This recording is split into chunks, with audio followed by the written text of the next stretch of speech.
1장 세상에서 가장 성공한 사람들의 비밀입니다. 승리하는 아침을 만드는 5가지 의식이 나오는데요. 첫 번째, 잠자리를 정리하라.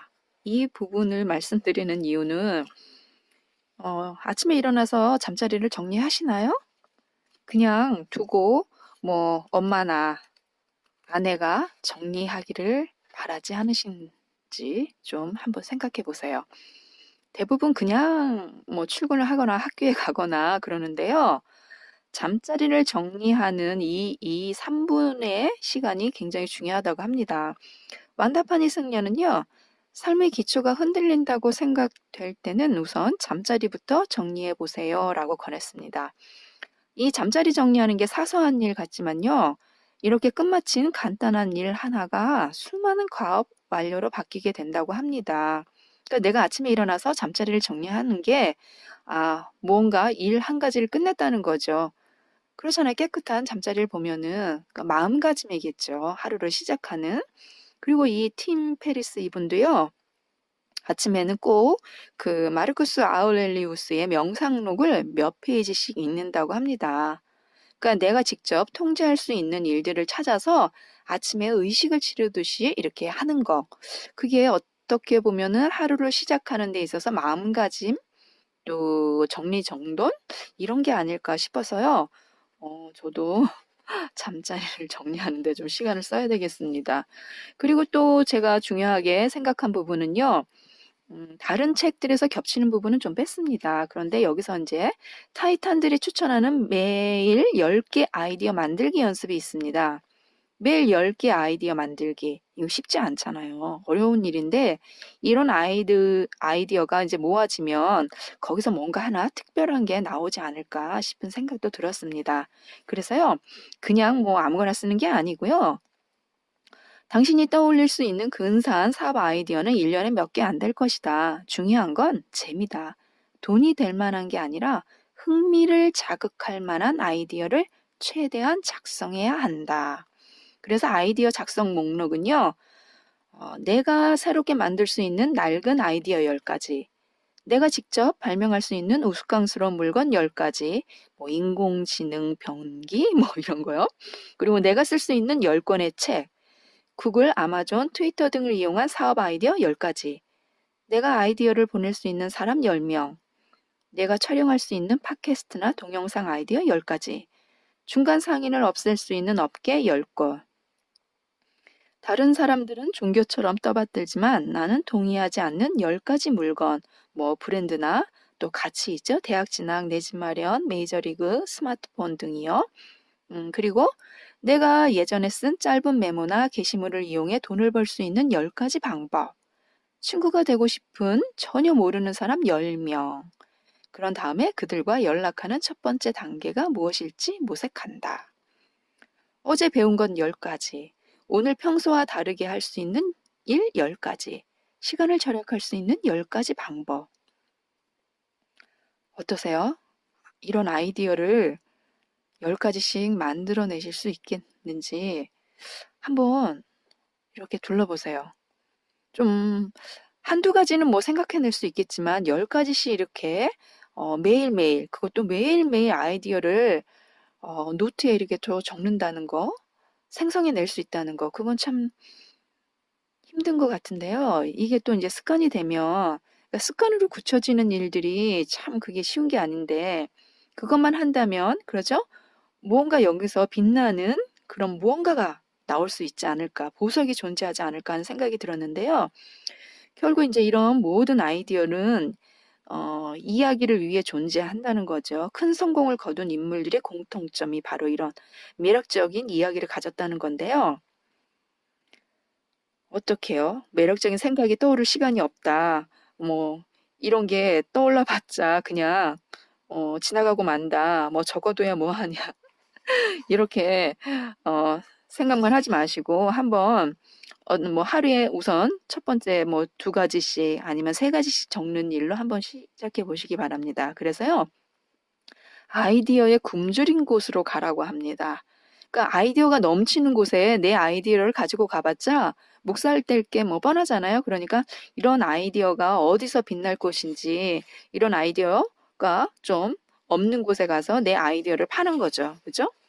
그리고 또 한 가지 중요한 또를 말씀드리자면 한 가지 규칙에 집중하라. 왜 우리가 이제 뭘 하다 보면 시간이 없으니까 도막도막 시간을 내서 사용을 하라고 하잖아요. 그런데 가장 중요하게 생각되는 일은 그 일 한 가지에 두세 시간씩 이렇게 집중을 해서 해야 된다고 합니다. 그렇게 해야, 아, 내가 오늘 정말 괜찮은 하루를 보냈구나, 열심히 하루를 살았구나 하는 생각을 하게 된다는 거죠.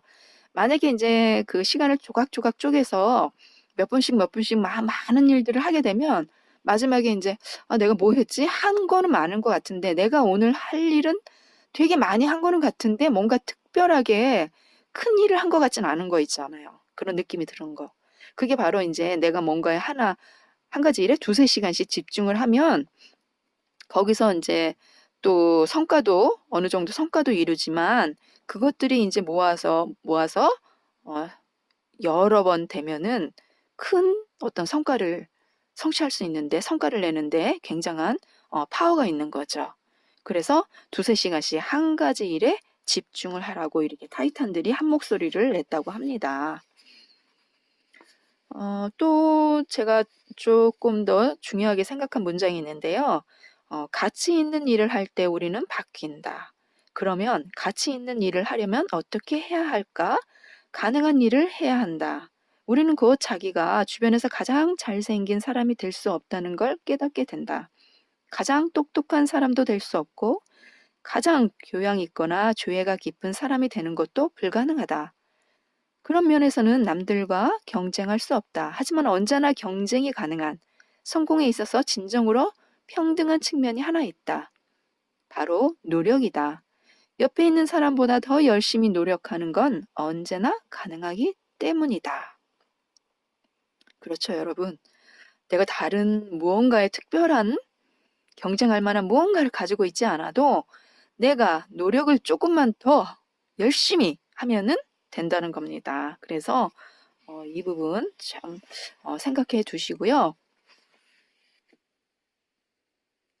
케이시라는 분은요, 싫어하는 일의 목록을 지워나가는데 노력을 기울였다고 합니다. 내가 싫어하는 일을 하기 진짜 싫잖아요. 그러다 보니까 이제 가치 있는 순간을 만드는 것이야말로 자신이 가장 좋아하는 일이라는 것을 발견했다고 하는데요. 처음부터 자신이 원하는 일, 좋아하는 일을 알고 있는 사람은 없기 때문에요. 내가 정말 싫어하는 일에 그 목록을 지워나가는데 한번 노력을 기울여 보라고 합니다. 케이시는요, 위대한 현자 벤자민 플랑클린의 다음과 같은 탁월한 조언을 등불 삼아 따라간 사람의 것이라고 합니다. 죽어서 육신이 썩자마자 사람들에게 잊히고 싶지 않다면 읽을 만한 가치가 있는 글을 쓰든지 글로 남길 만한 가치가 있는 일을 하라. 예, 정말 그랬으면 좋겠네요. 그죠? 아, 그리고요, 의문을 질문으로 바꿔라. 여러분, 이런 생각 가끔 하시지 않나요? 나는 왜 늘 이 모양일까? 내가 능력이 부족한 걸까? 나는 정말 운이 없는 걸까? 나는 불행을 타고난 사람일까? 이건 모두 의문이라고 합니다. 질문이 아니고 의문이라는 거죠. 이런 의문은 우리를 부정적인 감정에 집중시키기 때문에요. 올바르지 않다고 합니다. 토니 로빈슨이라는 사람이 있는데요. 이분은 이제 성과 향상 코치라고 합니다. 이 톤이란 분이 어느 날 그 넬슨 만델라 있죠? 넬슨 만델라한테 물었다고 합니다. 감옥에서 그 긴 세월을 어떻게 견뎌내셨습니까? 그러자 만델라가요, 난 견뎌낸 게 아니라 준비하고 있었던 거지 라고 대답을 했다고 합니다.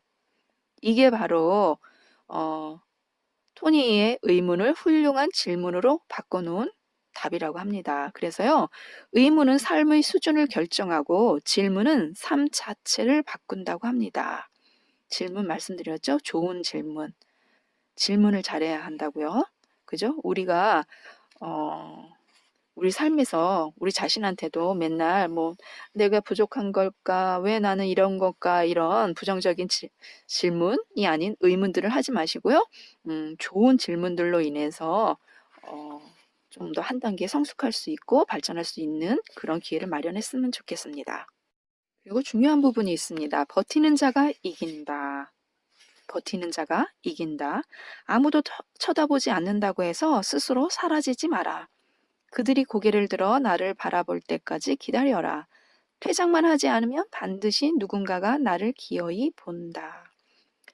이 말은요, 저는 보통 실패를 하고 한 번, 두 번, 세 번 거듭될수록 실패를 거듭할수록 포기를 하잖아요. 그리고 누군가가 나한테 눈치를 주고 아, 저 사람 왜 저래? 이렇게 엉뚱해. 뭔가 맞지 않아. 이렇게 자꾸 비난을 하고 비판을 받게 되면 스스로 위축이 돼서 포기하고 물러나게 되잖아요. 그렇지만 그런 말에도 어떤 위험과 상황에서도 포기하지 말고 버티라는 겁니다. 끝까지 버티는 자가 이긴다. 이 말을 명심하시고 우리도 열심히 버텨 봅시다. 예, 감사합니다. 다음 2장에서 뵙겠습니다.